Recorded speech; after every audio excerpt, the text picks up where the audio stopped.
চক্রবর্তী, তিনিও retired IAS officer. তিনি এ পর্যন্ত 8 বার রিএমপ্লয়মেন্ট করেছেন, 8 বার।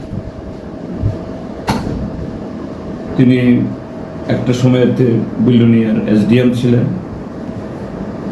এবং এখন তিনি চিফ মিনিস্টার সেক্রেটারিয়েটের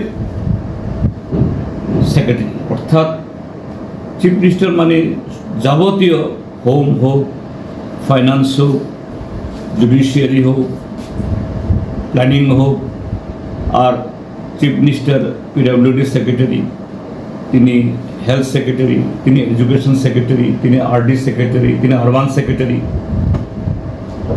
অর্থাৎ তিনি ডিফ্যাক্টো চিফ মিনিস্টার, সমস্ত অফিসারদের উপরে ছড়িয়ে ঘোরাবার ক্ষমতা। এবং একটা রিটায়ার্ড অফিসার যে আরও ভালো ভালো অফিসার সিনিয়র থাকার অবস্থাতেও তাকে বারবার এখানে রাখা হচ্ছে না। এবং এ সম্পর্কে আমি কদিন আগে প্রতিক্রিয়া দিয়েছিলাম, এসব কথা বলিনি যে না, যে এরকম বহু আইএস অফিসার এরাও প্রমোশন চায়, এরাও ভালো পদ চায়, কিন্তু কেউ যদি এইভাবে এটাকে আটকে রাখে তাহলে তাদের মধ্যেও খুব জন্মায়।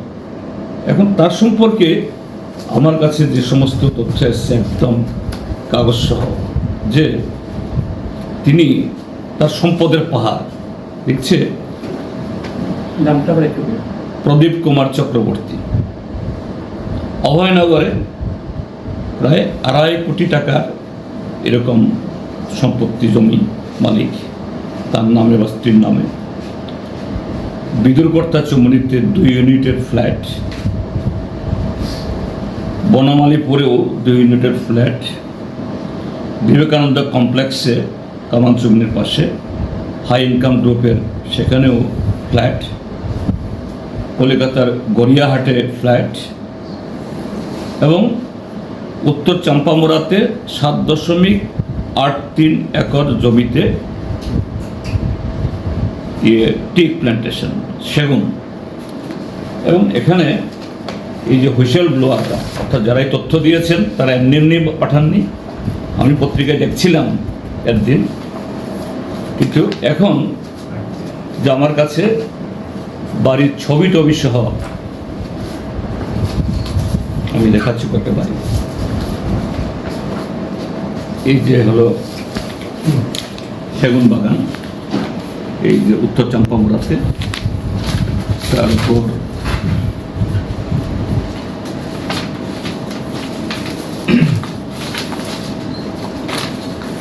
এটা হলো ওই সেই চাম্পামোড়া কাগজ যে 7.83 একর জমির মালিকানা তার স্ত্রীর নামে।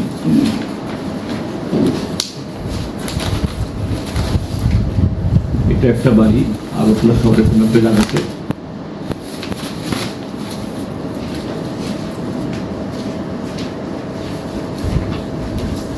এটা আর একটা বাড়ি।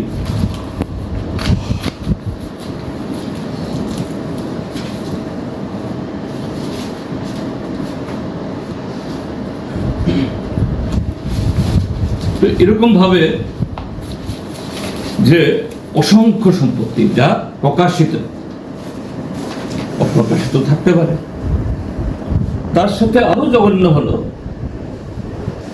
যে এই প্রদীপ চক্রবর্তী যে বিলোনিয়া মহকুমা শাসক থাকাকালীন সময়ে সেখানে কিছু জমি জমার এই সেকেন্ড শিডিউল থেকে করে, যেটা আমাদের রাজ্যের ভূমি রাজস্ব আইনে হয় না, অর্থাৎ সরকারি খাস জমি এটাকে কোনো রকম নিয়ম কানুন না মেনে জুত করে দেওয়া, জুত জমিকে খাস করে দেওয়া, এরকম জাতীয় TLR Act 60 এটা অনিয়ম করে, তার বিরুদ্ধে সেখানে বিলোনিয়ার ডিএম, রেভিনিউ সেক্রেটারি, তারা এই প্রদীপ চক্রবর্তীর বিরুদ্ধে ডিপার্টমেন্টাল প্রসিডিংস অর্থাৎ আইনানুগ ব্যবস্থা গ্রহণ করার জন্য লিখেছেন।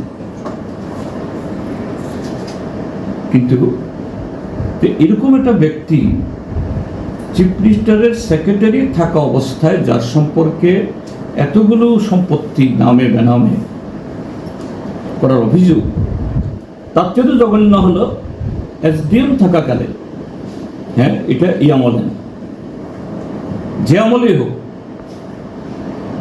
এসডিএম থাকাকালে এই জমি সংক্রান্ত ক্ষেত্রেতে এরকম জালিয়াতি করা। তো সেই ব্যক্তি এত পছন্দ কেন সরকারের, এত পছন্দ কেন মাননীয় মুখ্যমন্ত্রী? আর যদি সেরকম একটা ব্যক্তি যদি মুখ্যমন্ত্রীর দপ্তরের সচিব হন, স্বাভাবিক মুখ্যমন্ত্রী সম্পর্কে, সরকার সম্পর্কে সন্দেহ তৈরি হবে। তো এই কারণে আমি বলছি যে আমি কাগজটা এক্ষুনি আমি দিচ্ছি না, যে আমাদের দেশে এই কিছু হলেই ইডি সিবিআই চলে আসে এবং রাজ্যেও কোথাও কোথাও গিয়ে এই এনআইএ ইত্যাদি, কিন্তু এসব বেলায় কেন এদের কোনো উপস্থিতি নেই? আর রাজ্য সরকারেরই অফিসার, ডিএম, রেভিনিউ সেক্রেটারি, তারা এরকম একটা অফিসারের বিরুদ্ধে বারবার তদন্তের আদেশ দিচ্ছেন, তদন্ত হচ্ছে না, কোথায় এই ফাইলগুলো কোথায় থেমে যাচ্ছে। আবার সে ব্যক্তি হলো ত্রিপুরা রাজ্যের চিফ মিনিস্টারের অফিসের সচিব, তিনি সব সেক্রেটারির চিফ সেক্রেটারি হলেও কিন্তু চিফ মিনিস্টারের সেক্রেটারি মানে তার আরেক ধরনের পাওয়ার। তো এই জায়গায় যে গোটা মন্ত্রিসভার সম্পর্কে, মুখ্যমন্ত্রীর এই অফিস সম্পর্কে একটা সন্দেহ তৈরি হওয়া সঙ্গত কারণ। এই জন্য আমি বলছি মাননীয় মুখ্যমন্ত্রী সরকার খুব গুরুত্ব দিয়ে দেখুন, এবং এই দুইজন অফিসারকে, হ্যাঁ তারা যদি এখন তদন্ত করে ক্লিন চিট পেয়ে যায় ভালো, কিন্তু তাদের সম্পর্কে ত্রিপুরার মিডিয়াকুল, প্রিন্ট এবং ইলেকট্রনিক প্রায় সবকটি মিডিয়াতে প্রতিদিন প্রশ্ন উঠছে, জনগণের মধ্যে প্রশ্ন উঠছে, আঙ্গুল তুলছে, দ্রুত ব্যবস্থা গ্রহণ করা। আরও একজন অফিসার সম্পর্কে এসছে, তিনি এখন রিটায়ারমেন্টে যাননি, সদ্য প্রমোশন পেয়েছেন, আরও জঘন্য। আমি আরেকটা তথ্য সংগ্রহ করিনি, তিনিও একটা গুরুত্বপূর্ণ দপ্তরে প্রায় 16 বছর ধরে সেখানে এক জোকের মতো বসে আছেন। তার সম্পর্কে অসংখ্য অভিযোগ, এবং তিনি এবং তার এই সমস্ত অনিয়ম বাঁচানোর জন্য এরকম অধস্তন কিছু অফিসারের চাকরি টাকরিও খাওয়ার অবস্থা তিনি করছেন। আমি আরো একটু ভালো করে তথ্য নিয়ে জানাবো, আজকে জানাচ্ছি এ সম্পর্কে, আমি শুধু দুজন সম্পর্কে জানালাম।